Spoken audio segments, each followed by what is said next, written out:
journalistes, la manifestation donc, du 4 septembre commence. Elle promet d'être relativement suivie.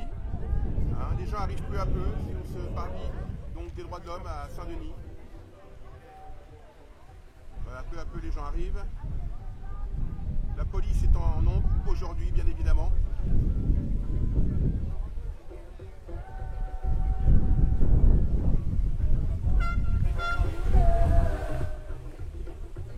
Voilà, le podium est dressé.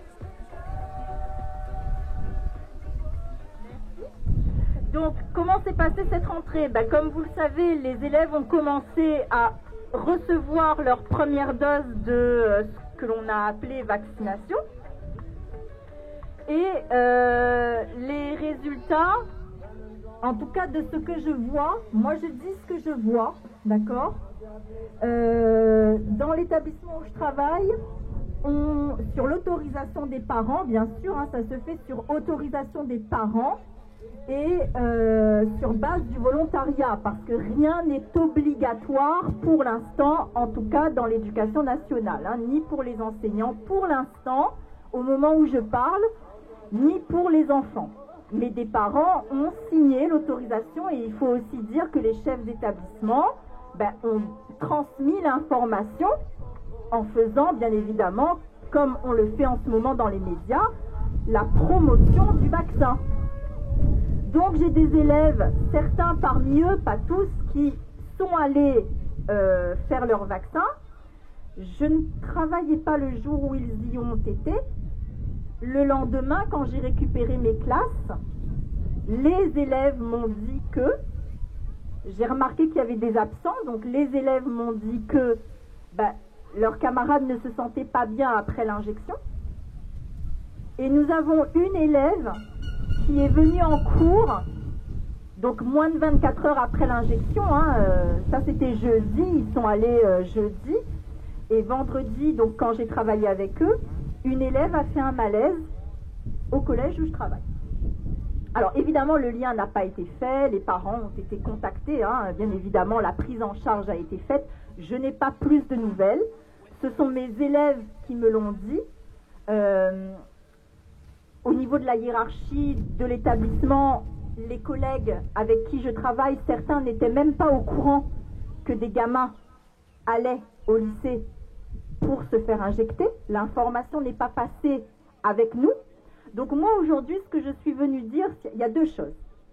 Première chose, je le dis depuis des mois, nous qui sommes sur le terrain, de toute façon même si moi j'avais été là jeudi, que voulez-vous que je fasse? Autorisation des parents, bus, voilà, nous on ne peut pas intervenir. Et on n'a pas à le faire, de toute façon on n'a pas le droit. Après, en ce moment, c'est vrai que je sors un petit peu de mes devoirs, entre guillemets, voilà, mais je n'aurais rien pu faire. Donc déjà, vous donnez la bonne nouvelle, c'est entre vos mains en tant que parent. Et c'est entre vos mains aussi quand vous signez l'autorisation. Alors, les parents qui signent cette autorisation, bien évidemment, ils croient bien faire.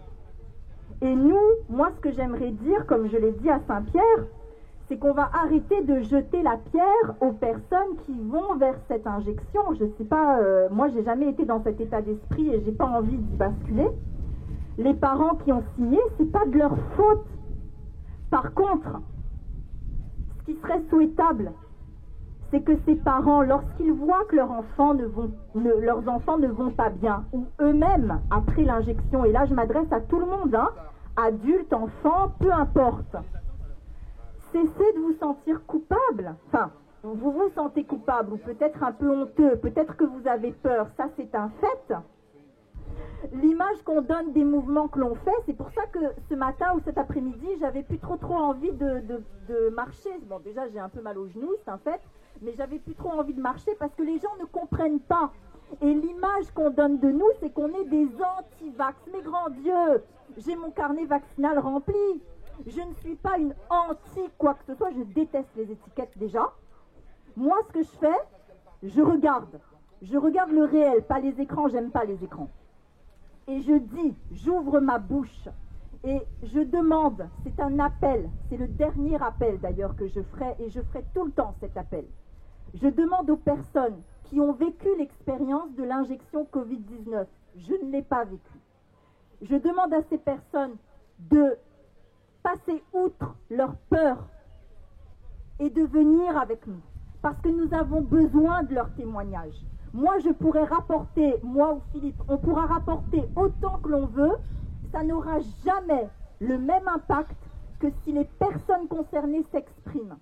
D'autant plus que nous, on est des personnages, on est devenus des personas non grata, hein. On nous a déjà, voilà, malheureusement, c'est comme ça. Donc que d'autres personnes se lèvent et viennent parler, c'est important, il n'y a pas de honte à avoir. Qu'est-ce que nous sommes tous, et je me mets dedans parce qu'aujourd'hui, je n'y suis pas encore, demain je peux en être. Qu'est-ce qu'on est en train de faire? On est en train de nous faire du chantage. On est en train de nous mettre un peu le couteau sous la gorge là. Si vous n'allez pas vous faire vacciner, vous, au 15 septembre, vous ne travaillez plus. Pour les soignants, c'est ça, hein. Faut pas se leurrer, ça sera bientôt le tour de tout le monde. Donc, vous n'y êtes pour rien, ce n'est pas de votre faute, entendez-le. Vous n'avez pas à vous sentir coupable, honteux. Ça, c'est plutôt ceux qui organisent ce genre de choses qui devraient avoir honte de ce qu'ils font.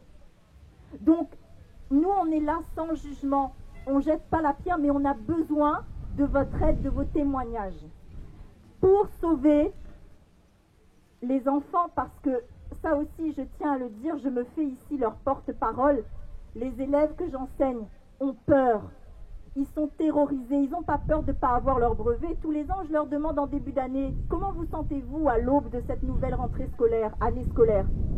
Et cette année, pour la première fois en 14 ans de carrière, j'ai eu « Madame, j'ai peur ». C'est la première fois que des élèves m'écrivent ça. Hein. « Madame, j'ai peur, mais j'ai pas peur de ne pas avoir mon brevet.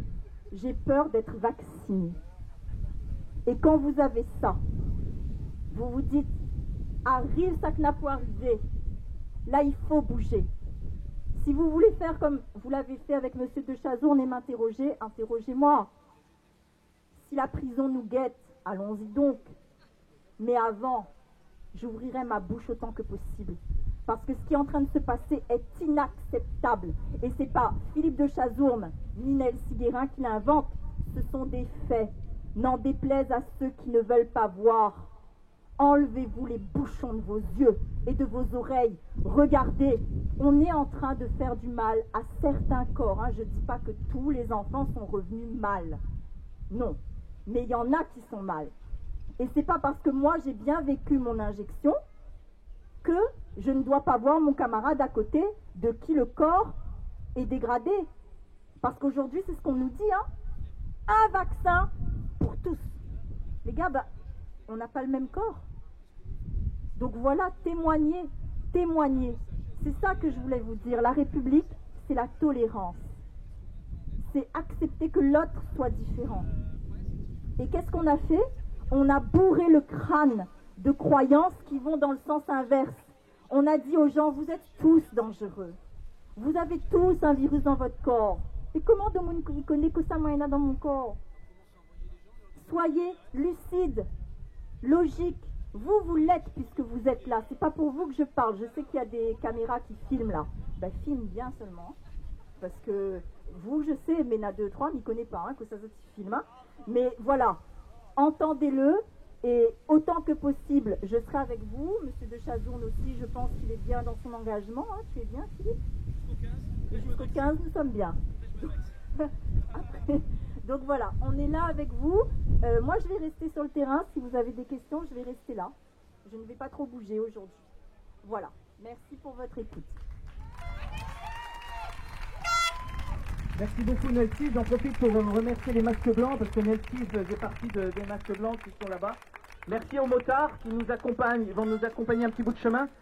Mais en fait, ce qu'ils nous ont expliqué, c'est qu'ils ne peuvent pas être en tête de manifestation, tout simplement, parce que ça fait trop chauffer les bécanes. Et que, voilà, en tous les cas, super merci. Merci à toutes les personnes qui encadrent de la sécurité. Alors, vous savez, il y a une énorme nouvelle qui s'est passée sur C'est à vous. Peut-être vous l'avez vu lundi.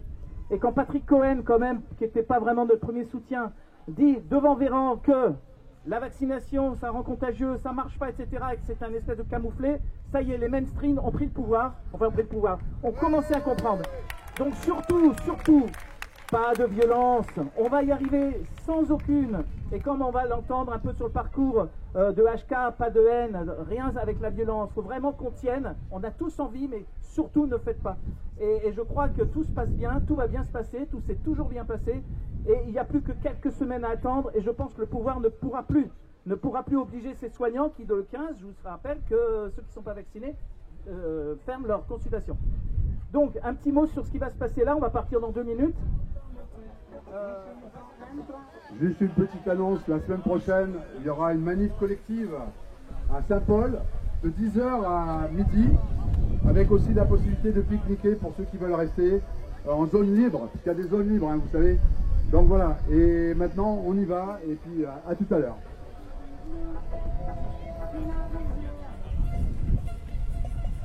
Donc départ de la manifestation, le long du parcours.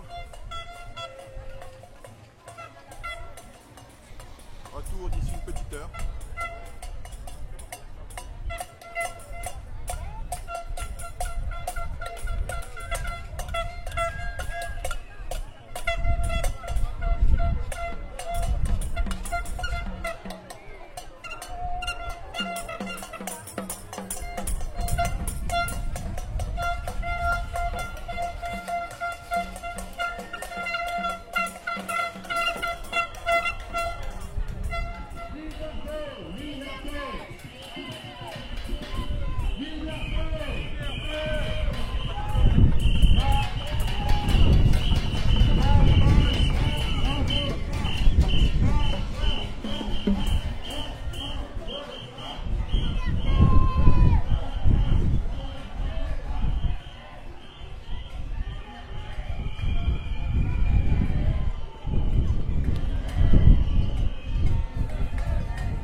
Alors, ce travail, c'est pas moi qui l'ai fait, hein. Je voulais juste vous informer qu'il y a quelques enseignants, enfin je pense qu'il y en a beaucoup, qui veulent faire leur travail consciencieusement, et en particulier dans ce lycée et dans d'autres établissements, on demande aux enseignants d'encourager les élèves à se faire piquer ou vacciner, je ne sais pas comment on peut dire. Et j'ai un collègue qui, lui, il a fait les choses très sérieusement. Il ne s'est pas amusé à simplement dire allez-y. Il leur a demandé... Alors attends, la musique c'est après, camarade. Il a demandé à ses élèves de faire eux-mêmes la réflexion, l'analyse. Et donc il a d'abord demandé ce que c'est qu'être citoyen.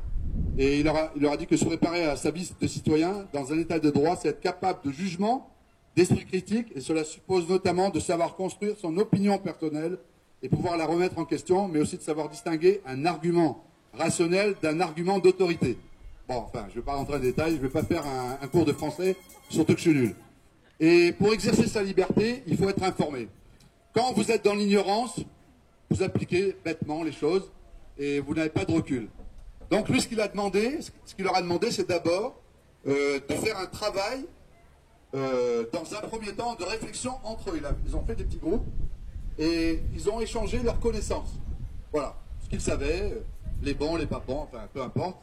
Et ensuite, dans un deuxième temps, il leur a donné accès à une documentation complète avec des éléments pris au niveau des autorités de l'État, des autorités de santé, etc. pour qu'eux-mêmes puissent faire l'analyse. De manière à être informés et à savoir ce qu'il en était. Et là, effectivement, les élèves étaient très très étonnés parce qu'ils ont découvert que, par exemple, le processus de mise en place d'un médicament, c'est entre 6, 7, 8, 10 ans, ça dépend, et qu'ensuite il y a un contrôle sur une vingtaine d'années. Et là, ils étaient très surpris de voir que le processus d'essai numéro 3, enfin ce qu'on appelle la phase 3, qui est normalement essayé sur un maximum de personnes, de 30 à 35 000 testeurs qui sont payés. Et bien là, ce n'est pas le cas. On a eu 4 milliards d'injections, ça c'était les chiffres de la semaine dernière, 4 milliards d'injections dans le monde, qui sont 4 milliards de testeurs, mais qui ne sont pas financés, qui ne sont pas pris en charge. Donc voilà, et ben, ils ont fait ça, puis voilà. Donc il faut remercier ces profs qui ont le courage, et on demande aux proviseurs, aux principaux, de donner l'information aux élèves, et de ne pas prendre la décision pour eux, ni pour les parents. Merci. Et maman, il est là la semaine dernière. Grand matin, il partage mon flyer pour maman qui est là. Je suis en cause avec un deux lycéens. Alors, on a un fils avec 16 ans, je me dis, monsieur, vous connaissez, il ne veut pas vacciner à moi. Mais tous les jours, il a à moi un feuille pour qu'il me donne mon moment pour faire signer. Et mon moment, il gagne 3 fois par jour un message sur son téléphone SMS, comme quand il vient faire Picardie, monsieur, vous connaissez quoi? Mais il sera obligé de faire vacciner à moi, comme ça, là. Ben, comme ça, il sera un peu tranquille. Alors là, comment il se passe les affaires? Allez, nous continuons. Bonne marche à tous.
Chaque personne, ou un endroit comme ça, ben ça il faut boycotter aller.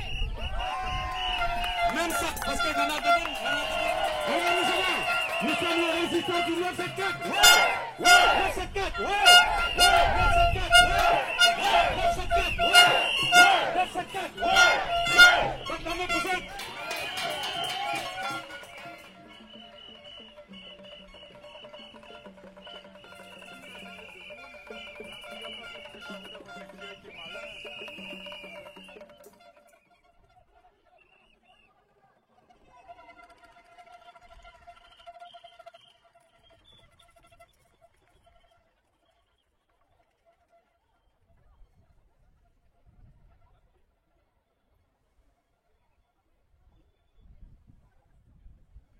Nous sommes assurés qu'il n'y avait personne dans l'église, parce que nous n'avons pas pour ambition d'embêter les personnes. Ici, symboliquement, je ne sais pas pour ceux qui étaient là, en 1986, vous aviez le pape Jean-Paul II, et moi on l'avait vu ici, comme des milliers de personnes. Et c'est vrai que ça fait partie des interrogations qu'on peut se poser, c'est on ne les comprend pas, on ne les comprend plus. Bon, il ne s'agit pas de les juger, mais je ne comprends pas comment ils ne se posent pas autant de questions que nous. Alors symboliquement, on est ici dans un triangle entre du médical, un centre médical, une pharmacie, qu'on a du mal à comprendre aussi. Vous avez ici la médiathèque, et par solidarité avec tous les bibliothécaires et les médiathécaires, je ne sais pas si on dit ça, de métropole et d'ici, qui, d'après ce que je sais, se sont mis en grève, parce que même pour emprunter un livre, ou pour rendre un livre, il faut maintenant le pass sanitaire. Donc,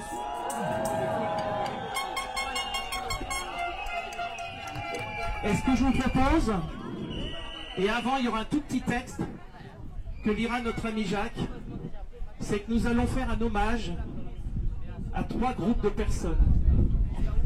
D'abord, tous ces soignants, notamment de l'Est de la France, qui sont morts en mars, avril 2020, tout simplement parce que eux disaient on a besoin de masques, eux disaient ailleurs au gouvernement les masques ça sert à rien, sauf que quand on a des dizaines, des centaines de patients devant notre bouche, ben évidemment c'est compliqué que le système immunitaire résiste, donc beaucoup sont morts faute de masques. Donc on va faire un hommage à eux, puis hommage à un deuxième groupe de personnes qui sont tous ces personnes qui sont morts parce qu'on leur a dit qu'il n'y avait pas de traitement autre que le Doliprane de rester chez soi. C'est ce qui se passe au bout de 16 mois. On va donc rendre hommage à toutes ces personnes qui nous ont quittés faute de traitement ambulatoire précoce. Et nous allons rendre hommage à un troisième groupe de personnes qui subissent de façon plus ou moins importante, mais allant jusqu'au décès, même si c'est nié par toutes les agences régionales de santé, qui sont morts suite à une injection de quelque chose, finalement on n'en sait pas grand chose. Je vous rappelle que le Japon vient de retirer officiellement le vaccin Moderna parce qu'ils avaient trouvé des substances qu'ils aimeraient bien d'abord connaître et étudier avant de continuer la vaccination. Nous, non, avec nos certitudes on continue, et notamment chez les jeunes.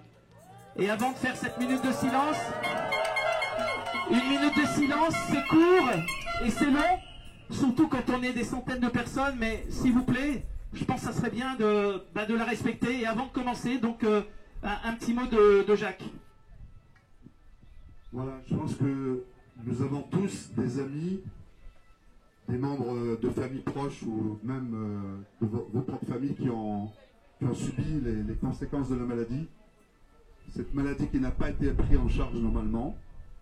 Et malheureusement, sur La Réunion, les chiffres que j'ai là, qui datent de juillet, c'est 252 personnes qui sont mortes du coronavirus. On n'a pas encore les chiffres en ce qui concerne La Réunion pour les gens qui ont fait des complications très graves au niveau de la vaccination, et puis pour ceux qui en sont décédés. Par contre, on a les chiffres officiels au niveau de l'Europe qui sont mis à jour chaque semaine. Actuellement, on a plus de 2 millions de personnes qui ont fait des complications, un peu plus de 1 200 000 qui ont fait des complications très graves, et 45 000 morts en Europe pour tous ceux qui sont partenaires des vaccins que nous utilisons. Là, ce qu'on va faire pendant ce petit moment, que vous soyez croyant ou pas, peu importe, c'est un moment de, comment on appelle ça, de silence, de recueillement, voilà le mot, de recueillement. Et vous pouvez bien sûr, si vous avez envie de prier, c'est votre liberté, c'est interne. Si vous avez envie simplement de penser, de réfléchir à ceux qui sont partis et qui laissent des familles dans la détresse, qui laissent des familles dans la souffrance, qui ne verront plus leur grand moon, leur pépé, leur mémé, sourire, rire avec eux. Enfin, vous connaissez toutes les situations que cela a engendré. On va faire un petit moment de silence. Et juste avant ça, je voulais simplement vous citer un texte qui est très vieux, qui date de plus de 2000 ans, et qui dit « C'est par la crainte qu'on a soumis les gens à la servitude ». Si vous voulez savoir où se trouve ce texte, se trouve dans le Nouveau Testament. C'est par la crainte qu'on a soumis les gens à la servitude. L'esclavage ne marche que si on est dans la crainte. La soumission aveugle, incohérente, ne fonctionne que si on est dans la crainte. Et je vais vous demander de faire un geste très simple, de mettre le doigt en l'air pour tous ceux qui sont décédés. On ne sera pas assez nombreux pour tous ceux qui sont décédés. Et de baisser le bras en signe de leur disparition. Et ensuite de lever vos mains avec les 5 doigts de chaque main levés, parce que nous les soutenons. C'est ce que nous faisons aujourd'hui. Ça peut paraître bizarre, mais non, on les soutient. On est avec les familles, avec ceux qui ont perdu un être cher. Et on va faire maintenant cette minute de silence.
soir, les menteurs connaîtront les cris du cœur et des larmes. Montez de la rue, descendez des collines, tous mes frères. Sortez de la canne, le courage et la rage, tout s'éclaire. Oh, et les menteurs, attention à votre fardeau dynamite.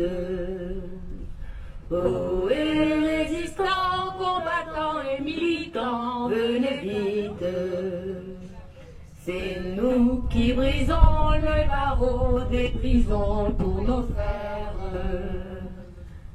La peur à nos trousses et les têtes qui nous poussent aux misères. Il y a des pays où les gens au creux du lit font des rêves. Ici, nous brûlons, nous en marche, nous on crie, pas de trêve.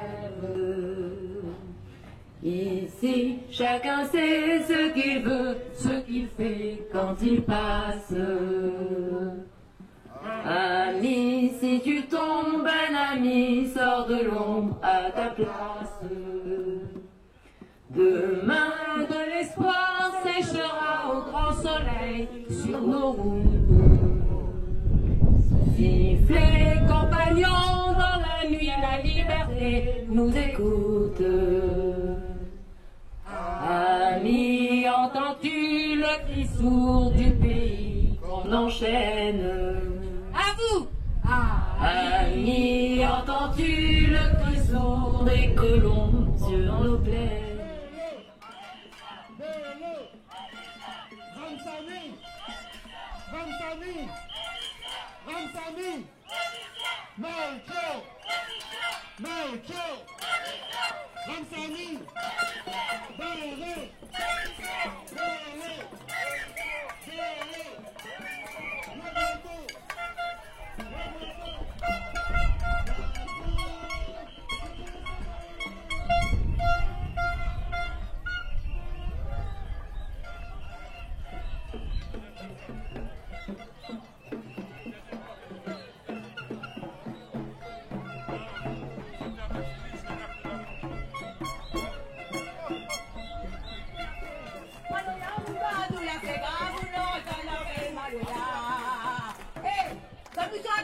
Laisse-nous arriver, laisse-nous finir notre affaire, après nous prendre pas nous comme ça c'est l'instant. Alors, je voulais dire aussi, serait bien intéressant que nous la population aussi dans les affaires politiques pour les conforts là, hein. Et il ne faut pas bien trop guider, nous avons tout à fait dit avant et nous suivons comme cabrier hier. Donc, je voulais dire aux autres, est-ce que vous avez entendu, nous avons un de leur fait tambour aux oreilles. Alors, donc, il y a un monsieur. La causée, je suis Hélène, que parce que j'ai vu, il appelle son fils de 26 ans, mais crois, non, j'ai vu ça? Napoléon. Voilà. Hein? 32 ans, voilà. Il appelle sa fille. Et puis, il voulait dire aussi, elle est là, il parle devant l'église, là. Mais il n'est pas si c'est au courant, mais moi, j'ai vu Monseigneur Aubry. Pardon, tu peux, Monseigneur. Et donc, il exhorte à tous ses fidèles, allez vous faire vacciner.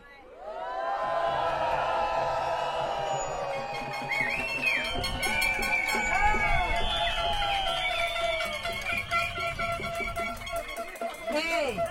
La vaccination est un acte d'amour. Voilà, un acte d'amour. J'ai vu la manipulation. Quand je te connais, que pour le réunionner, que ça il représente Monseigneur Aubry, que ça il représente l'Église. C'est pas un Monseigneur, c'est Monsieur Aubry. Monseigneur, il est là-haut. Il est là-haut, Monseigneur.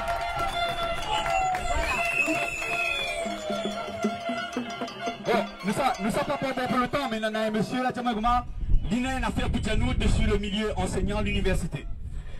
Comme il n'ose pas trop parce qu'il est un peu timide, mais il dit, hein, nous sommes dans le combat, nous n'avons pas peur à rien, nous n'avons pas peur à rien. Nous n'avons pas peur à rien. Arrive ça que nous n'avons pas arrivé. Hein? Là, l'État, il veut mettre à nous, il veut tac à nous, nous devions la loi. Ben nous les serons la loi. Alors nous n'avons pas peur. Nous cause. Bonjour à tous. Donc, excusez-moi. Donc, je vous dis comme ça seulement. À l'université, la présidence de l'université commence envoyé des mails pour expliquer qu'il faut pousser les étudiants à se faire vacciner, etc. Bon.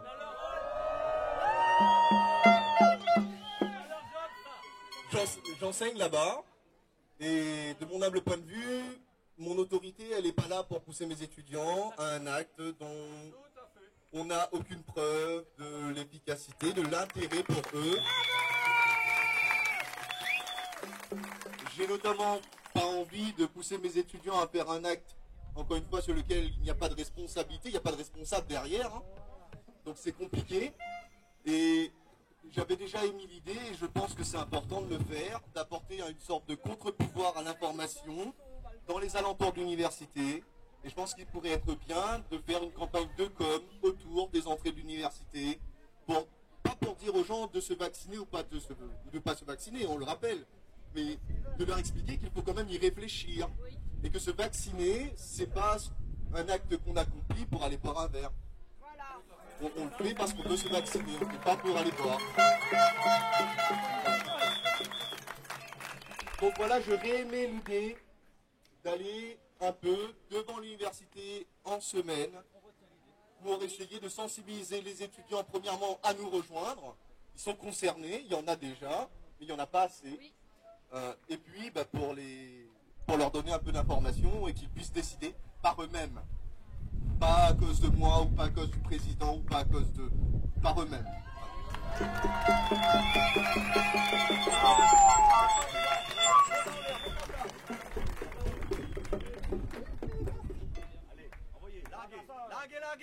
Oui, moi je voulais dire à tous ceux qui sont au balcon et qui nous regardent gentiment passer, c'est pas au balcon que vous allez retrouver votre liberté. Il faut descendre dans la rue et venir avec nous. Voilà. Parce que ça sert rien de rester à vos balcons. C'est très gentil, c'est très aimable à vous, mais l'union fait la force et c'est dans la rue qu'on vous attend. Voilà ce que j'avais à dire.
De la vie, on a de mon exemple là.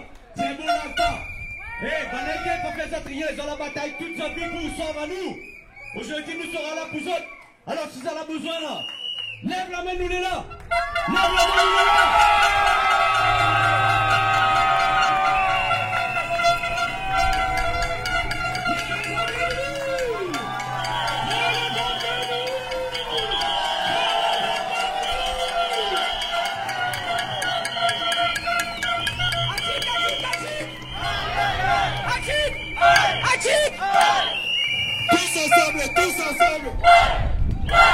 Tous ensemble, tous ensemble. ensemble, tous ensemble. Tous ensemble, tous ensemble. Donc là, on assiste au retour des manifestants sur la place des droits de l'homme à Saint-Denis, après un périple d'environ 2 heures à travers la ville et l'arrêt à certains points pour évoquer certains incidents qui sont produits avec cette obligation vaccinale. Et puis saluer tous ceux qui participent à cette lutte contre nos libertés.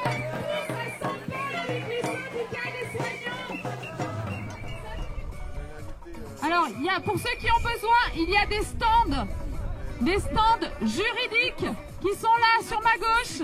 Il y a un stand pour les restaurateurs. Si parmi vous, il y a des restaurateurs, vous pouvez aller sur le stand, prendre des informations et vous mettre en réseau. Il y a le stand Parents 974 et il y a un coin pour les marmailles sur ma droite. Avec maquillage pour le visage, maquillage artistique. Et je vous invite tous, vous êtes tous invités à Saint-Paul samedi prochain à 10h pour soutenir les syndicats soignants, pompiers, les collectifs des sportifs et les motards qui déclarent leur manifestation. Samedi prochain, tous à Saint-Paul, toute l'île, le sud. Vous êtes là tous? Oui. Ok, alors vous êtes tous invités à soutenir les syndicats de soignants et de pompiers, ainsi que les motards et les collectifs des sportifs, samedi prochain à 10h au débarcadère à Saint-Paul, pour une manifestation déclarée en préfecture. Tous ensemble! Tous ensemble! On converge tous, le sud, l'est, le nord, tout le monde et l'ouest à Saint-Paul. Il faut faire passer le message, puisque certains parmi vous sont peut-être sur les réseaux sociaux et s'informent de cette façon, mais il y a plein de gens qui ne sont pas sur les réseaux. Alors moi je vous demande, j'avais une idée, il faut appeler Freedom, il faut appeler le Standard, et il faut inviter la réunion à Saint-Paul samedi prochain, avant le grand licenciement, le 15 septembre. Est-ce qu'on peut compter sur vous pour inonder le Standard de Freedom, pour inviter tous les réunionnais à venir à 10h au débarcadère à Saint-Paul? Est-ce que vous pouvez faire ça? Voilà, on compte sur vous parce qu'il faut informer d'autres personnes. Faut pas qu'on ait toujours les mêmes. Voilà, c'est vraiment important. S'il vous plaît, faites-le. Appelez les radios. Trouvez d'autres moyens de communication que Facebook et Telegram. Voilà, merci à tous. Bon, merci à tous. Bon, ça fait peut-être un peu long, à peu près 7 km qu'on a marché. C'est un petit peu long de prévu, mais vous avez vu qu'on est passé dans des quartiers. On a fait des minutes de silence face à l'église de la Trinité où le pape était venu en 1986. On a fait une minute de silence face à au poste de police pour rendre hommage à tous ces policiers et ces gardiens de sécurité. Certains ont perdu la vue, la vie. La vue, c'est peut-être pour les manifestants d'ailleurs. La vie. On fait un hommage à eux, chacun son boulot. Hein, on peut pas, voilà. Ils ont parfaitement sécurisé notre parcours, même si la manifestation n'était pas déclarée. Merci à vous. Donc, hommage aux SDIS aussi. On est passé devant les pompiers. Hein. On sait qu'on est en vraie difficulté. Enfin, ils sont en vraie difficulté, certains pompiers, car depuis le 1er septembre, certains ne peuvent plus exercer. Donc, d'après ce que j'ai compris, ils sont parfois de 12 de garde à 6-7. Voilà, donc hommage à eux quand on aura besoin d'eux sur un accident de la route. Voilà. Et à partir du 15, c'est tous les soignants de ville et certains de l'hôpital qui vont qui ne pourront plus travailler. Et voilà, donc quid de nos personnes âgées, nos gramounes qui à domicile ont besoin des infirmières dès 5 heures du matin pour faire les piqûres d'insuline, ou tout simplement les changer, ou tout simplement être en relation humaine avec ces personnes qui ont besoin des infirmières, des sages-femmes, des infirmières, des aides à domicile, souvent en emploi précaire, et qui on leur dit tu te vaccines, sinon tu n'es plus chez nous. Voilà la triste réalité dans 10-15 jours. Donc j'ai un fils qui a eu le Covid. Et donc on a respecté quand même un minimum de règles en matière d'isolement. Mais entre nous, il n'y a eu aucun geste barrière. Et pourtant, personne n'a été contaminé. Donc, alors, si je vous pose une question, quand on parle de la contamination manuportée, enfin bon, bref, vous comprenez ce que je veux dire, je m'interroge vraiment. Juste après, 3 mois après, j'ai un autre fils qui a eu le Covid. Pareil, bon, on a été épargnés, sauf moi et ma femme. Mais moi, j'ai eu le Covid et donc je me sentais vraiment diminué physiquement. Je n'ai pas eu de problème de respiration, mais très fatigué. Et j'ai eu la chance d'être en contact avec un médecin qui est dans cette mouvance de soigner les patients et de prendre comment dirais-je, totalement en considération leur situation. Et donc elle m'a conseillé de l'ivermectine. Tout à fait. Alors sachez quand même que j'ai eu 1000 peines pour m'en procurer. J'habite à la montagne et je me suis vertement emporté avec l'une des pharmaciennes qui a refusé tout simplement de m'en vendre en me disant que la NSM indiquait qu'il ne fallait pas vendre de l'ivermectine en dehors des cas de gale par exemple. C'est quand même grave.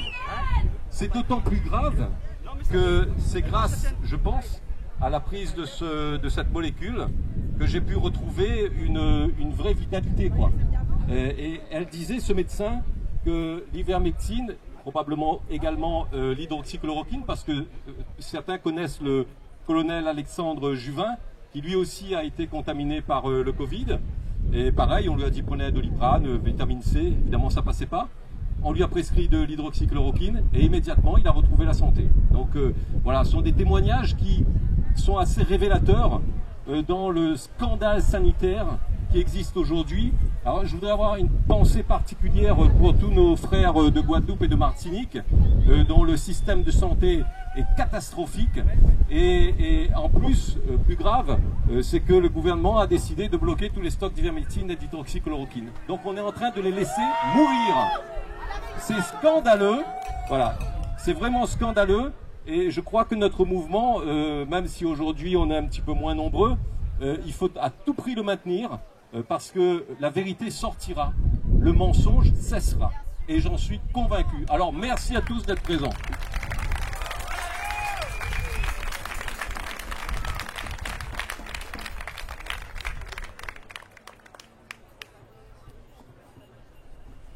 Alors, par rapport à l'ivermectine, alors il faut savoir que c'est prescrit partout, hein, dans tous les hôpitaux de France. Il suffit de mettre un peu des corticoïdes aux patients, comme ça, on va dire que l'ivermectine les protège des anguilluloses ou des maladies parasitaires ou des voilà. C'est la technique qu'ils ont trouvée, parce que l'ARS ne veut pas les aider. Mais l'ARS est en train de changer la vie, puisque vous avez vu que la directrice de l'ARS, visiblement, le mot ivermectine n'est plus tabou. Bon, c'est vrai que c'est hors AMM, hors autorisation de mise sur le marché, mais c'est encore moins tabou parce qu'ils se rendent compte que le vaccin n'est pas du tout efficace sur le variant Delta. Il paraît que le variant Delta, c'est ce qu'il y a à La Réunion. Et ben, manque de pôle, et officiellement, ça y est, le vaccin n'est pas efficace contre ce variant Delta. Il va quand même falloir soigner parce qu'il paraît que le Doliprane n'est pas efficace non plus. D'ailleurs, il n'a jamais été efficace depuis 16 mois. Et donc, il y a une étude qui est en train d'être mise en route. Si M. Macron accepte, et quand je dis M. Macron, c'est Reacting, vous taperez sur Internet ceci que Reacting, donc c'est un espèce de grand conseil scientifique non indépendant, qui en fait dit oui ou non aux études de recherche, notamment hospitalières. Reacting.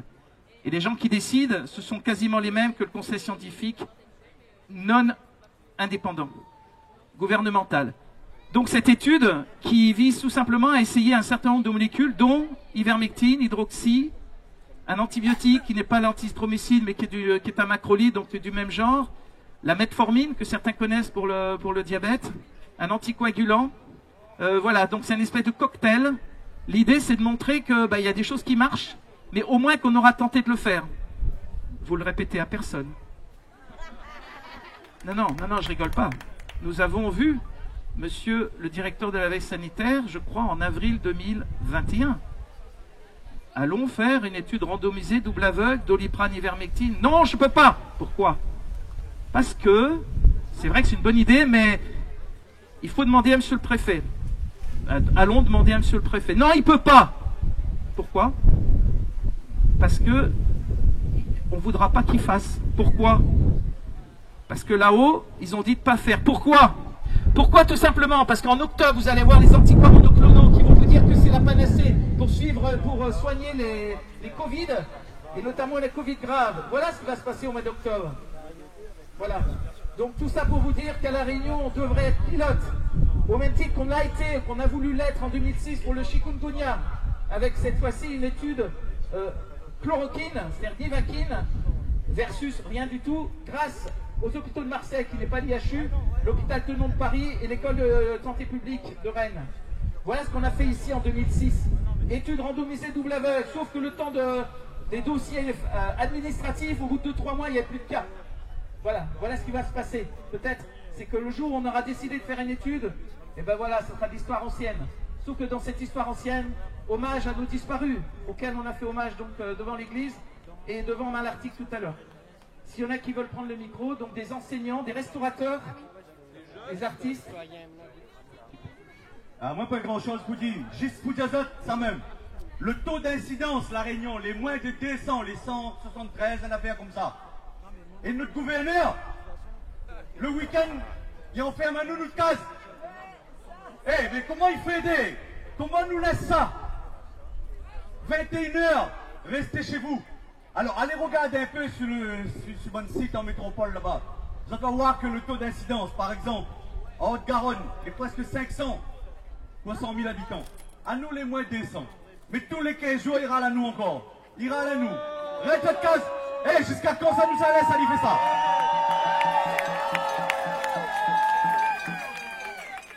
Jusqu'à quand ça nous laisse, ça lui fait ça? C'est nous qui doit décider à un moment donné. Hein. Normalement, là, la souveraineté, là, c'est nous, nana. Normalement. Donc, allez là, on a entendu l'annonce, la semaine prochaine, le 11. Hein, le 11 nous fait un gros rassemblement. Alors, ça qu'il ne faut pas oublier, c'est que le 11, c'est la date juste avant ce que m'y appelle le grand licenciement. Les très importants. Le bon pompier, le bon soignant n'a plus de travail à partir le 15. Donc, maman, amène votre ma tante, amène votre grand-père, votre famille, votre cousin. Ça que la maîtresse, amène votre maîtresse. Mais il faut sortir bien en tarcon de monde. Il faut vraiment, semaine prochaine, Saint-Paul, nous retrouve à nous là-bas. À quelle heure? Je ne connais pas l'heure, moi. Elle dit 10h. Donc 10h, Saint-Paul. Amenez un sac à dos, amenez manger. Et nous retrouve à nous là-bas. Voilà. Et la montre, monsieur le gouverneur, qui ça nous l'est. Justement, il faut nous le prendre chat. Il faut nous mettre ensemble. Nous tiens bon, nous lâche pas. Les citoyens là, c'est des gens respectables. Nous faisons hommage à Zot, mais à Zot aussi l'hommage que nous demande à Zot, à Saint-Pierre. Nous en avons une sœur hier, elle a été jetée comme le chien dans son truc de police. Elle a fait une intervention musclée. Cette dame, il faut avoir leurs camarades, il fallait leur dire, c'était avec une mauvaise intervention répressive. Si ces gendarmes, ces policiers sont avec nous, ben qu'ils vont dire au monsieur le préfet qu'on n'est pas là pour faire des interventions musclées avec nos sœurs, avec nos citoyens qui sont sur la route tous les jours pour faire entendre nos libertés. Ouais, bravo. On n'est pas plus, on n'est pas moins, mais respectez-nous, le peuple réunionnais. Donc moi je vais parler un petit peu avec mon cœur, hein, toujours pareil. En fait, je voulais pas prendre la parole parce que je suis le docteur Bentolina. En fait. Parce qu'en fait, j'ai le cœur un peu gros là et c'est un peu lourd à porter en ce moment.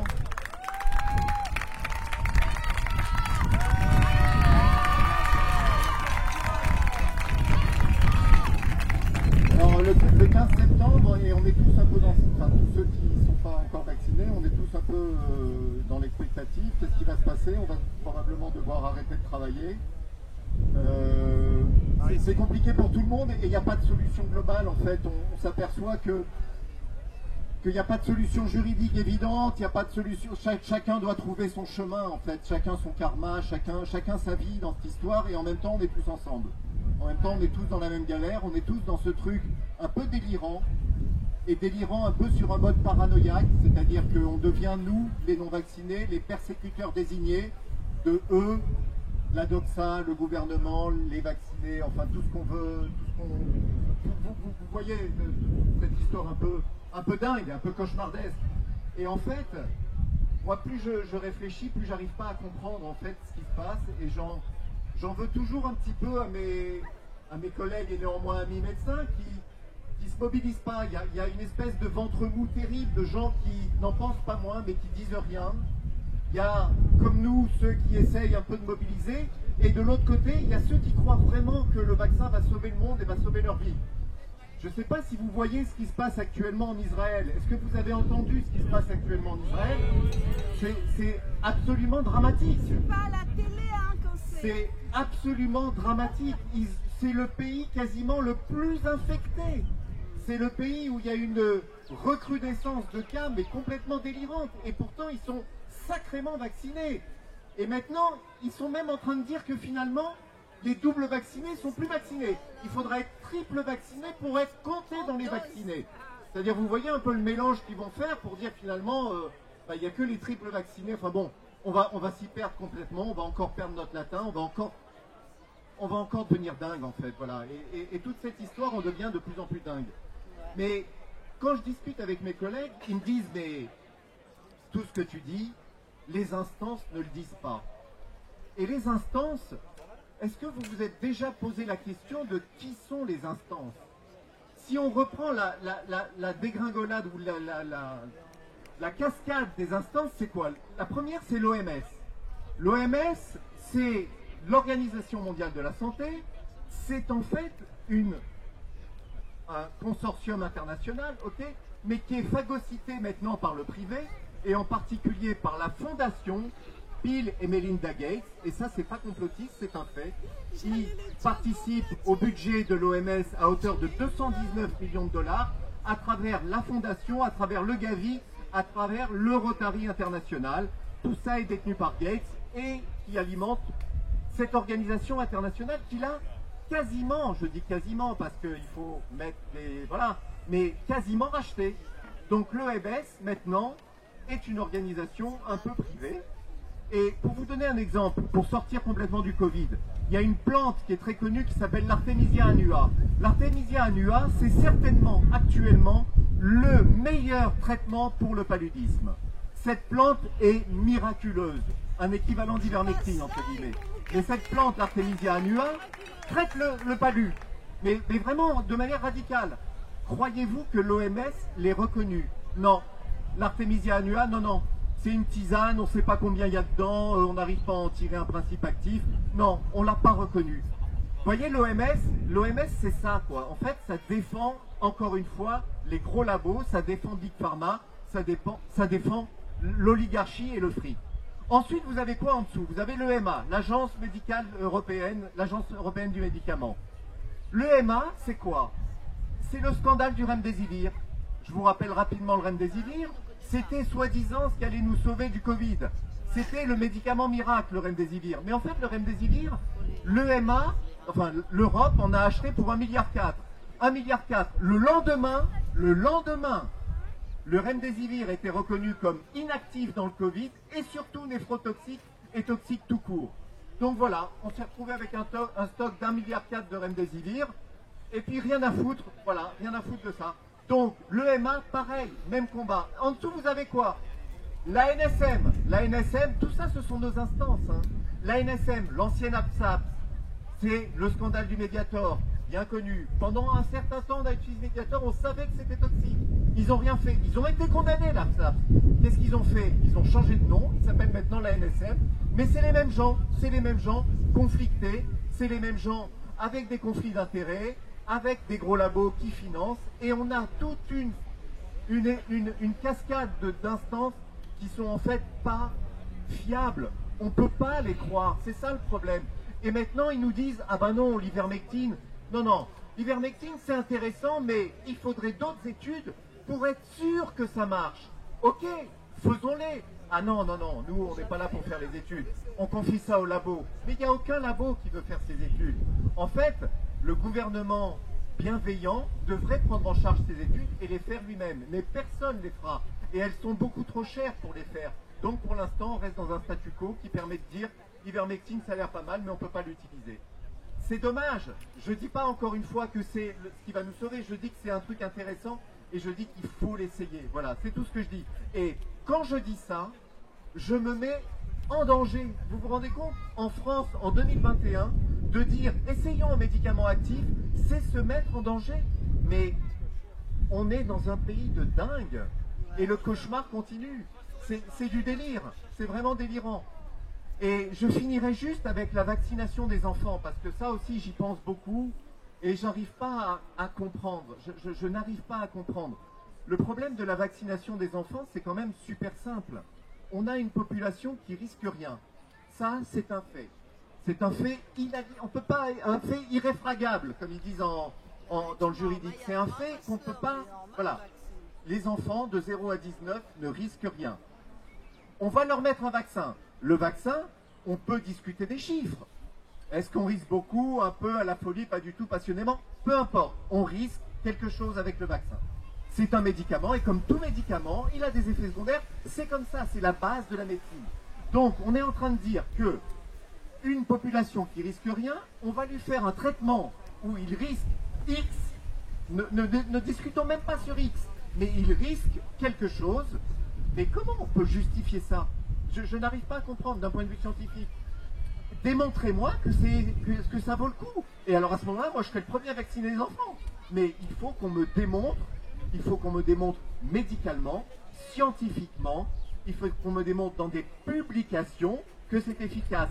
Parce que moi, je suis allé la lire, la publication de Pfizer.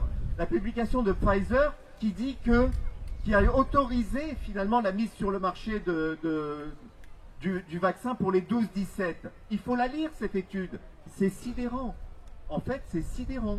C'est-à-dire qu'ils ont pris 1000 ados d'un côté, 1000 ados qu'ils n'ont pas vaccinés, et en fait, ils ont fait une espèce de cuisine où à la fin, ils disent, bon, bah, il y a des petits risques, mais ça va, la balance, elle est quand même... Mais ils ont fait une cuisine, quoi. Et vraiment, c'est pas scientifique ce qu'ils ont fait. Et c'est pas bien, voilà, je dis juste que c'est pas bien. Il faut que ce soit contrôlé par des pairs, il faut que ce soit fait avec des gens qui n'ont pas de conflit d'intérêt. Parce qu'actuellement, les vaccins, on les fait parce que le vendeur, il nous dit que c'est ce qu'il y a de meilleur. Ah oui, le vendeur, évidemment, il va nous dire que c'est ce qu'il y a de meilleur. Donc, il faut à un moment qu'on fasse stop, pause, qu'on dise, ok, allez, on l'essaye maintenant avec des gens qui n'ont pas de conflit d'intérêt. On fait une belle étude, et si c'est efficace, eh ben allons-y, et ça rassurera tout le monde, et on sera content de vacciner l'humanité tout entière. Mais pour l'instant, on fait n'importe quoi, vraiment n'importe quoi sur le plan scientifique et médical. Voilà.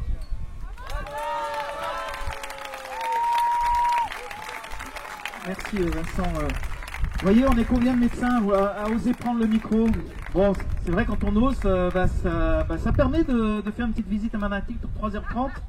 C'est pas inintéressant, mais vous voyez, on est combien? Il y a Vincent, Bruno, moi-même, quelques-uns, mais on est 1600 médecins à La Réunion. 1600 médecins. Et là aussi, on comprend pas. Enfin, je veux dire, on risque rien, chers collègues, de prendre le micro. On risque rien, voilà. Donc, par contre, vous risquez gros de ne pas le prendre. Pourquoi? Parce que sachez, pour ceux qui suivent les capsules du CSI, Conseil Scientifique Indépendant, dont j'ai la chance de faire partie, donc tous les jeudis à 21h Métropole, 23h Réunion, et pour ceux qui l'ont suivi là, ce jeudi, sachez qu'il y a une plainte contre X, contre le gouvernement, contre certaines personnes. Pourquoi? Parce que toute l'étude dite de Macherez et Fontanet, personne du conseil scientifique gouvernemental, est basée sur de fausses formules mathématiques. Vincent Pavant vous l'explique très très bien.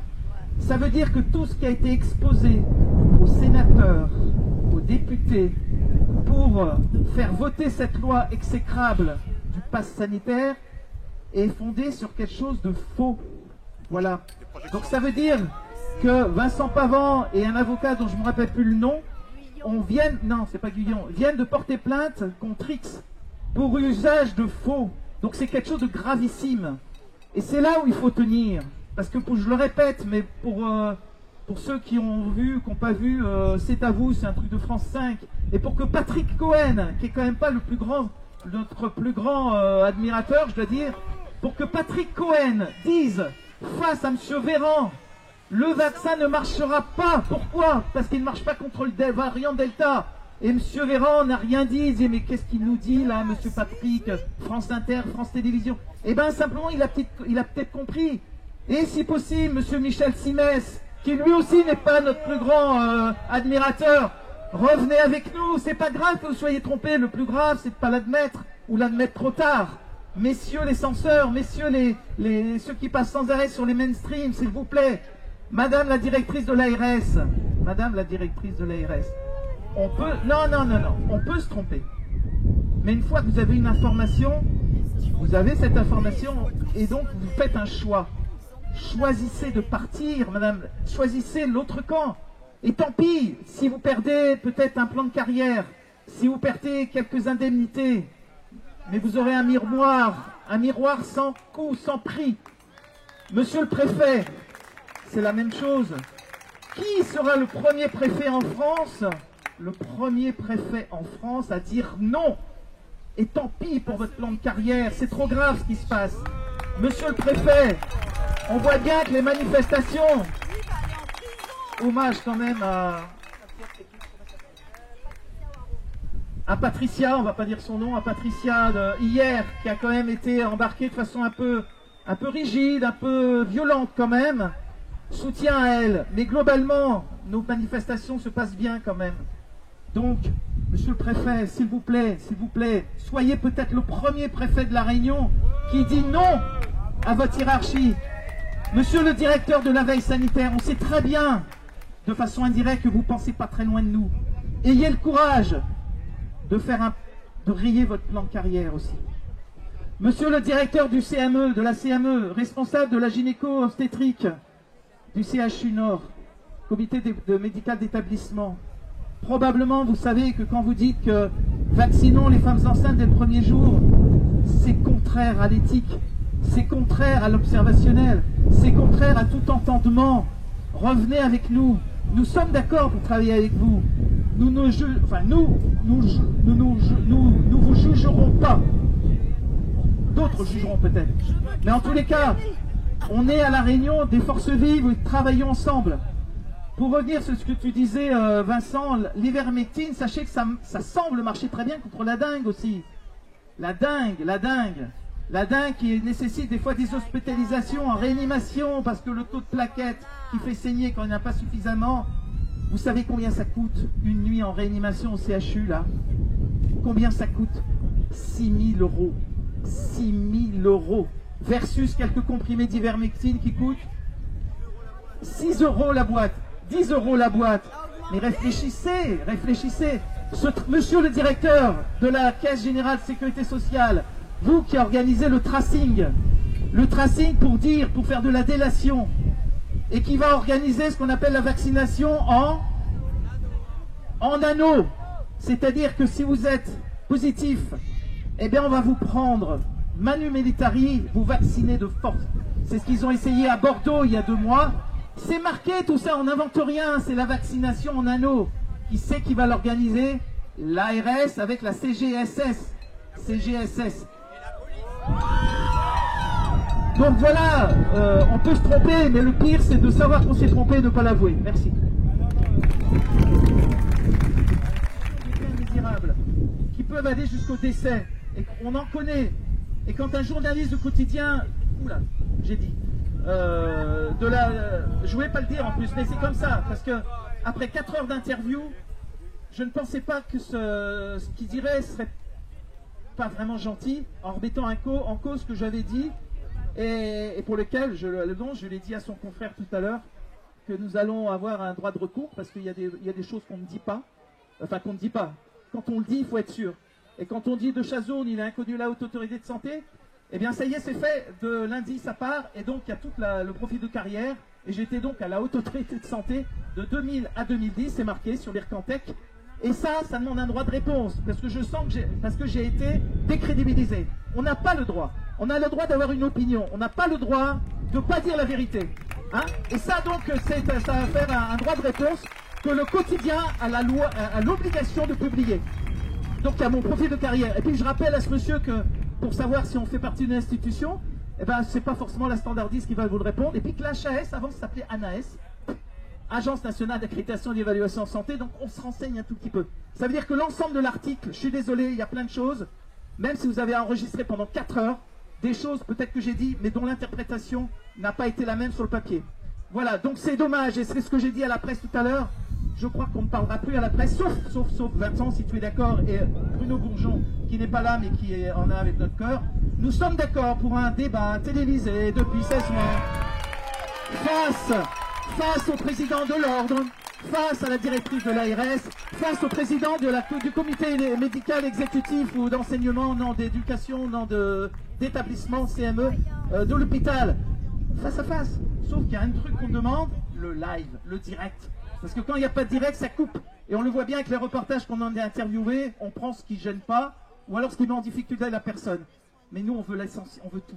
Un vrai débat sur des arguments, sur ce PCR, sur ces tests qui étaient complètement presque frauduleux, avec un cycle d'amplification qui rendait le test positif à 42, alors qu'on sait très bien qu'au-dessus de 28, ça n'a aucune valeur. C'est comme ça qu'on crée des cas. Plus on crée des cas, plus on crée des malades, plus on crée des malades, plus on crée de la peur. Regardez ce qui passe dans nos pays africains. Il n'y a pas de sous, il n'y a pas de sous, il n'y a pas de sous, là, ils font 100 tests. Eh bien, il n'y a pas de tests, il n'y a pas de malades. Alors si, il y a des malades parce que, pas par rapport au Covid, parce qu'on leur a enlevé les moyens de se soigner peut-être eux-mêmes et de mourir à leur faim avec leur production locale. Voilà pourquoi ils meurent. En tous les cas, à ma connaissance, ils ne meurent pas comme des mouches. Or, ils auraient dû mourir comme des mouches si vraiment il y avait un problème d'immunité chez eux. Voilà, je ne veux pas monopoliser le micro. On va peut-être avoir de l'électricité tout à l'heure. En tous les cas, pour ceux qui ont amené à manger un petit peu, restez. Hein. Il va y avoir un peu de musique. Et puis je vais laisser le micro juste pour vous dire qu'il y a 3 maintenant SSO, sport sur ordonnance sur l'île. Ici, le Baobab de la Résistance, tous les dimanches à 9h30. Demain, à 9h, il y a une séance de Qigong. Jusqu'à 10h15. 10h15, il y a des prises de parole. À 9h30... quelle heure 9h45 sur le front de mer Boulodrome Saint-Pierre, tous les dimanches. Et l'autre, et merci à Madame Cuvillon, Adaya Cuvillon, qui met un SSO sport sur ordonnance à l'entre-deux. À l'entre-deux, tous les dimanches, à 11h sur la place de l'Île-Liberté. Il faut y aller. Si vous avez des gens qui sont à l'entre-deux ou pas loin, il faut aller l'aider, cette dame. J'ai demandé à des collègues, vous pourriez aller voir un collègue médecin. 0 pour l'instant, 0. Et je suis pas d'accord. Je suis pas d'accord, collègues, qu'on fasse partie du collectif Covid Médecins 974, qu'on dit ouais c'est génial sur internet, ouais, on clique, ouais génial, stop, tiens, on copie-coller. Non. Ce qu'on veut, c'est qu'on soit ici. Regardez combien on est de soignants, on n'est pas beaucoup quand même. Mais de quoi avez-vous peur? Vous allez perdre votre travail. Et il y a peut-être des patients ici. Il y a des patients, qu'est-ce qu'ils vont faire à partir du 15? Les personnes handicapées, les personnes vieilles, seules chez eux, comment elles vont faire?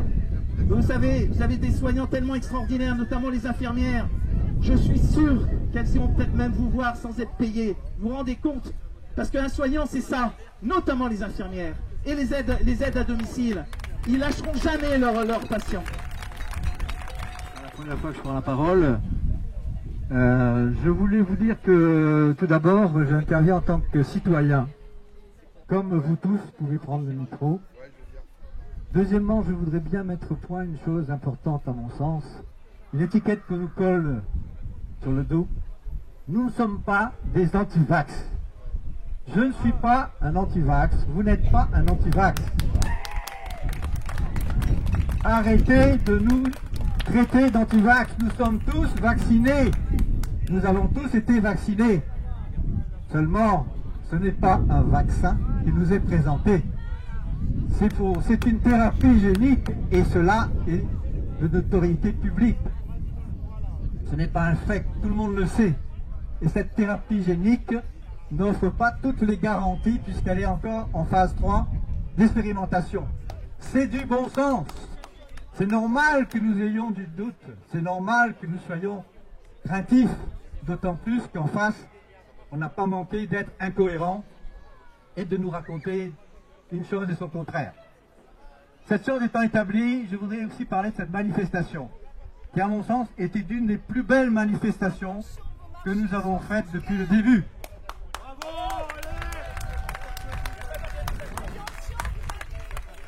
Cette manifestation a montré notre tolérance et notre respect vis-à-vis justement de la vie et de la mort de ceux qui sont partis à cause du Covid et de sa prise en charge aberrante.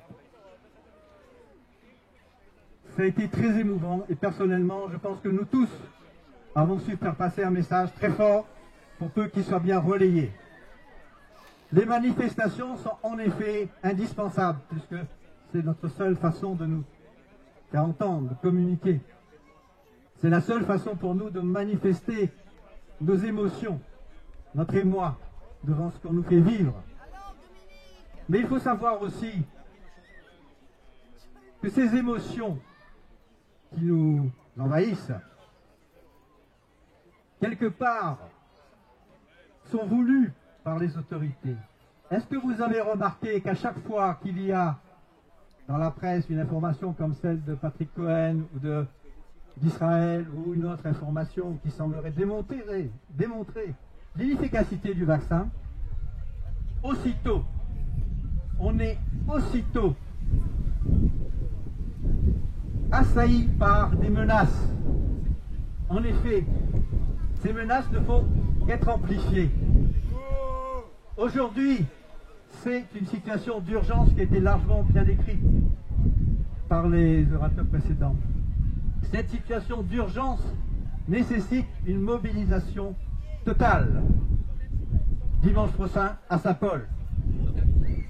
Cette mobilisation, samedi prochain à Saint-Paul, cette mobilisation ne doit pas seulement se faire sur un mode émotionnel, car les émotions, on le sait bien, sont voulues par ceux qui nous menacent. Ils veulent nous enfermer dans nos émotions, nous empêcher de penser. Et il faut savoir voir au-delà de ces émotions pour pouvoir réfléchir et répondre à certaines questions fondamentales. La première, comment se fait-il que ces personnes qui sont toujours en train de nous parler à la télé, nous envahir par leurs certitudes, leurs convictions, leurs opinions tranchées, qui ne souffrent aucune contradiction, comment se fait-il que ces gens soient droits dans leurs bottes et soient capables de dire des choses aussi absurdes que nous allons interdire aux médecins d'exercer, aux soignants d'exercer, parce que ils ne sont pas vaccinés, comme si la vaccination était indispensable aux soins que nous prodiguons à nos patients ou aux soins des soignants vis-à-vis de toute la population qui souffre. C'est tellement risible, c'est tellement absurde que ça devrait nous faire mourir de rire, nous faire pleurer de rire. Malheureusement, c'est une réalité. Comment expliquer cela? Comment expliquer que ces personnes soient aussi déterminées que nous, de notre côté, à leur faire comprendre que ce qu'ils disent, ce qu'ils formulent, c'est absurde. Comme la dernière absurdité, c'est de dire que toute personne, tout citoyen qui aurait un avis contraire aux directives de la santé, des autorités de santé, est dans l'illégalité, devrait être interdit. La communication, on en est là. Alors oui, l'heure est très grave, parce qu'en effet, le 17 septembre, nous allons être nombreux à ne plus pouvoir travailler, nous allons être nombreux à ne plus pouvoir soigner, à nous occuper des gens qui souffrent. Alors vous allez dire, mais comment ils vont faire ces gens? Est-ce qu'ils ont pensé comment ça va se passer? Posez-leur la question. En fait, ils pensent que les gens iront chez d'autres confrères qui sont vaccinés, ou alors à l'hôpital, et que de toute façon, il n'y a pas de problème. Bon. Mais quand même, être capable, sous prétexte qu'il y a à peu près, parce que il a été dit à la télé qu'en fait les médecins étaient vaccinés à 85%. Donc pour les 15%, les 20%, 25% qui restent. Pour ces personnes-là, on va interdire, on va passer ce message d'interdiction de soins. Alors, pour le comprendre, il faut quitter cette dialectique d'émotion et de colère. Ouais, ok, je vais juste terminer après. Parce que ce que j'ai dit là est important. Il faut comprendre que derrière ces émotions, ils veulent nous empêcher de penser, ils veulent nous soumettre. Ce qu'il a dit dans la suite de son message était le suivant. Quand les patients sauront que plus de 85% des médecins, bientôt 90 ou 95% des médecins seront vaccinés, eh bien ils comprendront que le vaccin est quelque chose qui est tout à fait sans danger pour eux et qu'ils n'ont aucune raison de ne pas se faire vacciner. Voilà la stratégie des personnes qui sont en face de nous. Ils veulent simplement nous mettre sous une soumission par le biais de la terreur et des menaces. Nous devons être capables de répondre à cette menace, non pas par seulement des défilés, mais aussi en interpellant la presse, comme il a été évoqué tout à l'heure. Il faut que la presse puisse poser les bonnes questions. Pourquoi on a interdit aux médecins la prise en charge des patients? Pourquoi on a interdit de prescrire? Voilà les questions qu'il faut poser. Voilà les questions auxquelles ils doivent répondre. Merci. Devant la préfecture témoin. Bon. Allez, quand même, restez. Et mille fois sur les autres que m'a galéré pendant 6 mois parce que nous faisions les marchés et tout. Et chaque fois, nous étions 40, 50 personnes. Et me disaient à moi, ben, où ça il est de monde? Où ça il est toutes bonnes camarades avec qui moi été défilé depuis 30 ans dans le chemin, toute manifestation. N'avait point personne, ni syndicat, ni collectif d'enseignants, rien. Quand nous la montons au créneau contre le port du masque obligatoire. Oui, alors bref, m'y arrête parce que mon état des affaires pour dire. M'y pense que moi, ça qui questionne en moins plus, c'est le monde que Bana il propose à nous. Où ça que les valeurs les inversées, où ça que la science les menteurs. Tout ça là, moi personnellement, m'y veux pas. Moi, on a besoin d'un monde avec la nature, on a besoin de la poésie. Et moi, m'y pas sur Azote, alors là, on m'était vu causer devant le lycée Le Comte de Lille.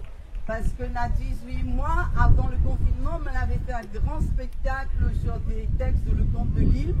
Et quand on voit qu'aujourd'hui, le lycée Le Comte de Lille, s'il vous plaît, est devenu un vaccinodrome, évidemment que ça, c'est aussi une attaque à la mémoire. Demain, peut-être, on dira peu lycée Le Comte de Lille, Riscam nous va dire vaccinodrome Le Comte de Lille. Donc moi, je ne peux pas supporter une affaire comme ça. Et donc, pour finir, je voudrais dire à ça, parce que moi, je pense qu'aujourd'hui, c'est là tout ce qui est de la beauté, tout ce qui exale la beauté, il donne la force. Parce que les vrais, on a des jours les difficiles levés, quand on voit tout ça qui se passe. Moi, il est insupportable pour moi que les enfants les piquent comme ça.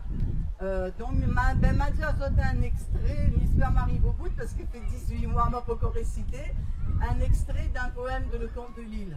Je vais reconnaître, mais il ne dit même pas le titre.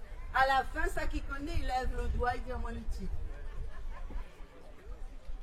Vous allez voir, c'est de l'émotion, mais pas comme Bouglaï dit, parce que ben, les autres seules émotions, c'est la peur. La beauté, c'est une émotion aussi. La joie, c'est une émotion aussi. Le rire. Sous un nuage frais de claire mousseline, tous les dimanches au matin, tu venais à la ville, en manchis de rotin, par les rampes de la colline. La cloche de l'église alertement tintait. Le vent des mers berçait les cannes. Comme une grêle d'or aux pointes des savanes, le feu du soleil crépitait. La cloche de l'église tintait. Je me rappelle plus. Bon, bref, on a 18 mois, on va pas répéter. Je ne connais pas comment ça va rejouer ça. Et voilà. Bon, je connais entendu, vous l'a dit, le manchi. Voilà, bon ben voilà, mais il pense la beauté, c'est une émotion indispensable pour retrouver la force et l'envie de danser. Avant, on l'a dit la police, moi, je vais m'y prendre par moi mon case pour piquer la vieille. Et comme appartient à ma chambre, nous, on veut continuer à danser encore. C'est comme ça que je vais m'y prendre dans moi mon case. Mais travaille mon spiritualité pour accueillir les autres choses de l'avenir. Je ferai ça mon poignard, mon fusil, mon revolver. Comme ça, ma pique azote. Bon, voilà, Mimi, arrête.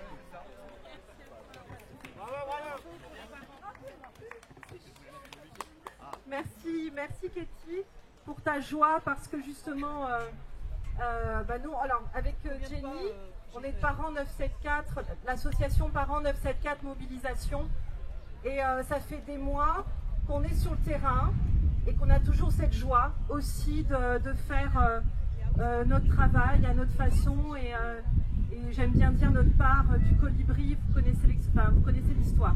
Voilà, alors eh bien j'ai quelques informations à vous donner.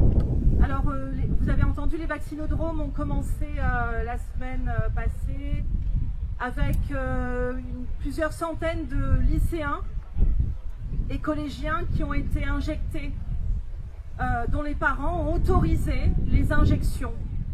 Alors c'est leur choix bien sûr, nous on le déplore. Alors Parents 974, on est mobilisés sur, enfin pas seulement nous mais les parents, et on est heureux de ça, nous sommes mobilisés sur cet établissement avec distribution de flyers. Alors je le redis, s'il y en a qui sont intéressés, nous avons des flyers sur le stand que vous pouvez récupérer. Alors bien sûr le vaccin est toujours et aujourd'hui dans nos têtes et notre obsession de tous les jours presque. Mais je rappelle aussi que ça fait des mois que nos gamins, à partir de 6 ans, portent un masque 6 heures, 8 heures, jusqu'à 10 heures par jour, par moment. Voilà, donc je voulais aussi rappeler que nous, notre combat, il n'est pas uniquement sur le vaccin, il est aussi et toujours contre ce port du masque que nous trouvons maltraitant pour des gamins. Voilà, je le redis, n'oublions pas ce premier combat, qui est simplement que nos gamins puissent respirer. Elle est où la mienne? Elle est là, elle est là. Alors voilà, qu'ils puissent respirer tranquillement. Hier, je suis allée chercher ma fille à l'école et je vois tous ces enfants arriver avec le masque. C'est vrai que cette image me rend triste. Voilà. Alors simplement pour nos jeunes, je rappelle que donc les vaccinodromes malheureusement ont démarré dans les établissements. Il y a des actions que nous faisons, mais j'ai envie de dire, parlez-en autour de vous. Parce que si on devait compter le nombre de jeunes qui sont là aujourd'hui dans les manifestations, il n'y en a quand même pas beaucoup, mais ça ne veut pas dire qu'ils ne sont pas aussi conscients de ce qui se passe. Quand on discute avec eux, et c'est pour ça qu'on va les rencontrer, avec nos flyers, mais on va surtout à leur rencontre, et puis on se rend compte, heureusement, qu'ils sont tout de même conscients de la situation, et beaucoup ne souhaitent pas être vaccinés. Il y a quelques jours de ça, une maman m'a appelée, un peu déprimée de la situation, et me disant: mon fils qui est en 6e ne sait plus, est perdu, et est-ce qu'il faudrait que je le retire de l'école, que je le déscolarise? Alors moi j'étais bien embêtée parce que je ne suis pas là pour décider pour elle, bien évidemment, mais j'ai envie de dire, les parents qui sont là, ne cédez pas non plus à la panique, parce que nous avons des moyens tout de même pour retenir ce qui est en train de se passer. Il y a sur notre page Facebook des formulaires, des documents à remplir, des courriers simples à faire pour justement refuser que votre enfant soit vacciné. Donc ne cédons pas non plus à la panique. Bien sûr, vous restez libre de déscolariser vos enfants, mais de mon point de vue, au contraire, qu'il y ait des jeunes dans les établissements qui résistent, qui parlent aux copains, qui n'ont peut-être pas le même discours, et bien ça, je trouve ça juste. Voilà, donc je souhaite que ces jeunes restent, de mon point de vue, dans ces établissements. Une chose aussi, oui, alors, tout à l'heure, quelqu'un m'a dit les chefs d'établissement seraient responsables pénalement. Alors, pour l'instant, nous n'avons pas encore eu de retour d'effets secondaires indésirables pour ces jeunes. Évidemment qu'on ne le souhaite pas, mais ça pourrait arriver. Alors, oui, tu parles de la joueuse? Oui, c'est ça. Alors, ça, je ne sais pas si cette information a été vérifiée. Bon, voilà. Alors, c'est vrai que cette information, cette joueuse de foot qui a été... Tu parles de ça, Vanessa, hein? qui est décédée sur un stade au lycée Hamelin, Isnel Hamelin. Elle a fait un malaise, elle est décédée après l'hôpital. Oui, oui, c'est ça. Bon voilà, c'est une information que moi je n'ai pas pu vérifier, donc c'est pour ça que je n'osais pas trop en parler. Mais c'est vrai que nous sommes inquiets par rapport à ça, parce qu'on se demande clairement si vaccin il y a à l'intérieur des établissements. Est-ce que les enfants, est-ce qu'au moins on prend quelques précautions pour éviter que nos gamins se retrouvent en cours de sport juste après? Parce que moi je ne connais pas ce vaccin, mais paraît-il qu'effectivement on nous recommande de ne pas faire de sport, d'activités sportives pendant les prochains jours qui suivent le vaccin, la vaccination. Donc ça, ce sont des éléments que nous allons constituer et nous allons écrire à la rectrice dans quelques jours. Là, voilà, on est en train de travailler ce courrier pour qu'elle prenne des précautions et nous souhaitons à nouveau la rencontrer par en 974. Là, on souhaite la rencontrer pour l'alerter. Et puis aussi, moi, c'est ce que je compte faire. Je voudrais tenter de l'émouvoir à minima, voilà, parce que je sais qu'il y a beaucoup de parents inquiets et j'aimerais bien que cette femme aussi réagisse, peut-être en tant que mère, simplement en lui demandant si elle est ok avec tout ce qui se passe. Enfin bon, ça c'est ma façon de faire, mais voilà, je comptais sur moi. J'irai à sa rencontre avec Jenny, on ira à sa rencontre au nom de ses parents qui sont inquiets. Mais encore une fois, ne cédez pas à la panique. Je crois qu'il faut aussi que nos gamins aient une vie heureuse, une adolescence heureuse, et des parents trop angoissés, ça fait des gamins angoissés. Donc essayons de rester bien sûr vigilants, mais on est en vie, on résiste, on est là tous les samedis, et je pense qu'on peut tenir le coup, et que si on tient le coup, ils vont tenir le coup aussi. Voilà, ça c'était mon message de maman. Tiens le coup. Et là-bas. Oui, je rappelle qu'il y a une action avec Maître Guyon qui est en cours, là, qui est portée par le collectif Enfance et Liberté.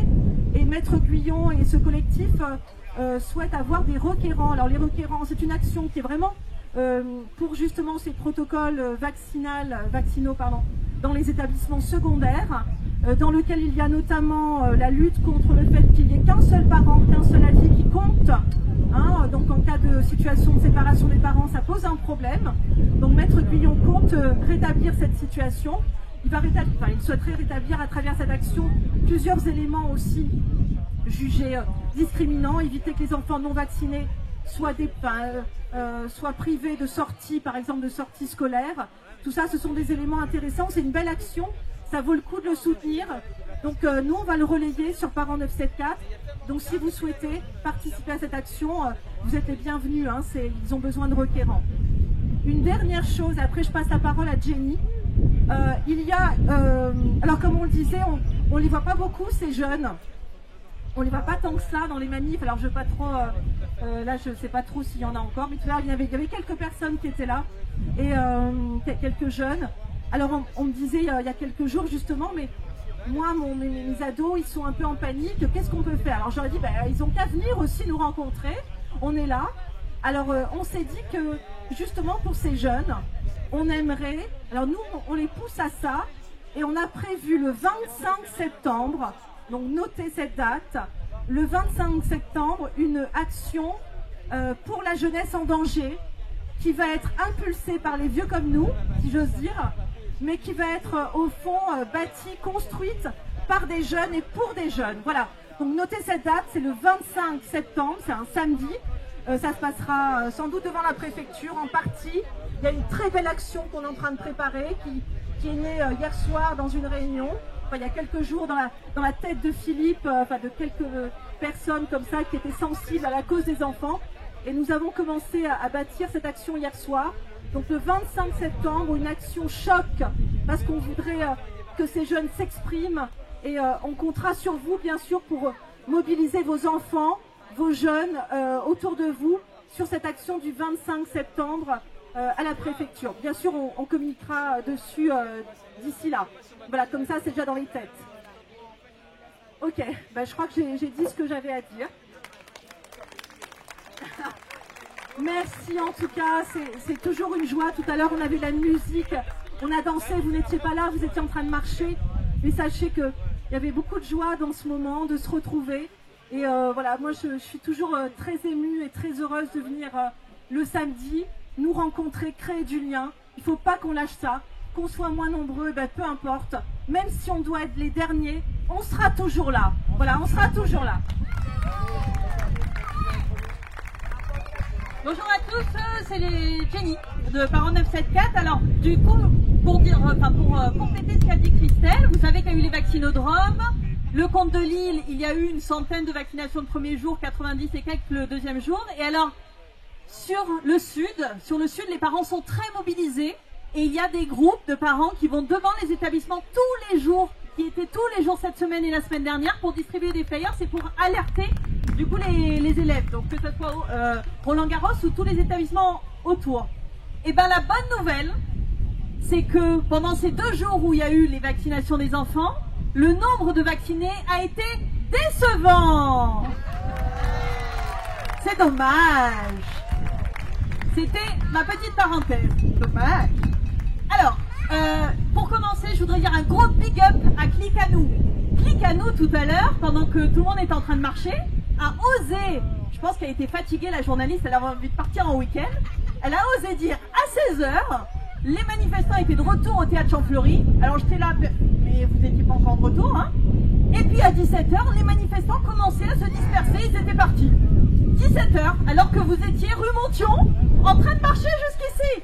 Et elle a dit, fin de ce live, bonne soirée à tous, 17h. Donc on lui souhaite, moi je lui souhaite un bon week-end, elle a besoin de se reposer, donc bon week-end. Alors la chose la plus importante que je voulais vous dire, j'espère en tout cas que vous avez commencé à entendre parler de Je Résiste 974. Vous le savez, depuis le mois de juillet, il y a une adresse mail qui existe, auquel plusieurs personnes répondent, jerésiste974@gmail.com, pour toutes les personnes qui veulent des informations, qui sont en difficulté, qui recherchent de l'aide ou qui veulent juste aider eux-mêmes. Depuis cette semaine, il y a maintenant un site internet, jerésiste974.re. Sur ce site internet, il y a les actualités de la Réunion, c'est spécifique à la résistance de la Réunion, donc ça vous concerne tous, et s'il vous plaît, faites tourner cette adresse. Les actualités, un pôle médical avec les réponses aux questions, les liens vers les collectifs, les témoignages des effets secondaires du vaccin, un pôle juridique avec des réponses, avec des textes de loi, les actions qui sont menées en cours, des boîtes à outils avec plein de documents qui aident les gens, très important. Un pôle parent avec la présentation de l'association, les actions qui sont sur le terrain, la boîte à outils pour les parents, les flyers, etc. Et aussi un pôle un peu contact, etc. Enfin, voilà, pour que les gens puissent nous contacter. J'ai été très triste cette semaine de recevoir un message d'un soignant qui m'a dit, alors que le mouvement a commencé depuis 1 mois et demi, qui m'a dit, je me sens totalement, il est au CHU de Félix Guyon, hein, je me sens totalement isolé, je suis tout seul, je n'ai plus le choix. Comment ça, t'es tout seul? Tu veux que je te donne la liste de personnes qui nous ont contactés, qui sont dans ton CHU?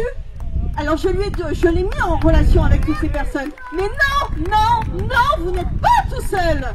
On passe notre temps à vous le dire.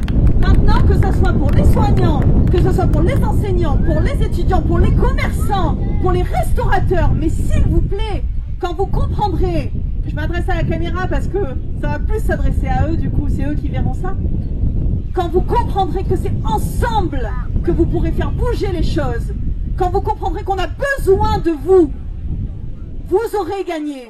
Si tous les soignants enfin se mettaient en relation, enfin s'entraidaient, si tous les restaurateurs décidaient de dire non, je ne discrimine pas ma clientèle, si tout le monde faisait ça, est-ce que vous pensez que ça durerait?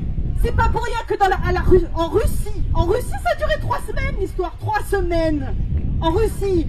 Et en France ça devient banal? Non. En Russie, dictateur, c'est pareil. Par rapport justement aux commerçants et aux résistants, il y a des gens qui essayent de bouger pour eux et avec eux. Un collectif s'est monté, je vais appeler Carole qui va vous en parler. Commerçants, résistants, 974. Oui, ça fait beaucoup de collectifs, mais c'est parce que on est obligé de tous se réunir les uns avec les autres. Mais par contre, il faut que les gens aient envie de le faire. C'est sûr que si les restaurateurs préfèrent se dire eh ben tant pis, ça va passer. Non, ça va pas passer. Ça va rester pareil. Le couvre-feu, ça devait durer 15 jours. On y est depuis le mois de mars. On est en septembre, les gars. Donc réveillez-vous à un moment donné. Faut se réveiller. Le pass sanitaire. Alors les restaurateurs ont peur. On comprend. Les flics sont là, attendent de pouvoir les arrêter. Un truc qui est légal. On fait de la vente à emporter, point. Parce qu'on refuse de dire, toi tu n'as pas le pass, tu ne rentres pas. C'est comme si on disait, toi tu es noir, tu ne rentres pas. Donc non, à partir du moment où on met ça en place, c'est comme si on acceptait et qu'on tolérait ça. Et ça s'appelle du racisme, ça s'appelle de la discrimination. Donc dites juste non. Point. Je résiste 974.re. S'il vous plaît, faites tourner cette adresse. Et je passe la parole à Carole qui va vous parler rapidement du collectif. Delphine, pardon. Ça parle, zone libre? Est-ce que ça vous parle, zone libre? Ouais. Alors, c'est un collectif qui est tout nouveau. Malheureusement, il n'y a pas grand monde. Il n'y a pas que les restaurateurs. Il y a les hôteliers, il y a les clubs de sport, activités de loisirs. On nous empêche de travailler. C'est pas normal. Au-delà de la vaccination, nous, tout ce qu'on veut, c'est travailler. Le préfet, encore une fois, qu'est-ce qu'il nous a fait ce week-end? Un confinement, un rayon de 10 km. C'est une blague. Comment on fait pour travailler? Est-ce qu'on va vivre des aides? Non. Alors on demande à tous les commerçants, s'il vous plaît, à tous les restaurateurs, si on ne se regroupe pas, c'est foutu. Le pass sanitaire, ça sera foutu. Il faut arrêter ce pass sanitaire. Il faut dire non au pass sanitaire.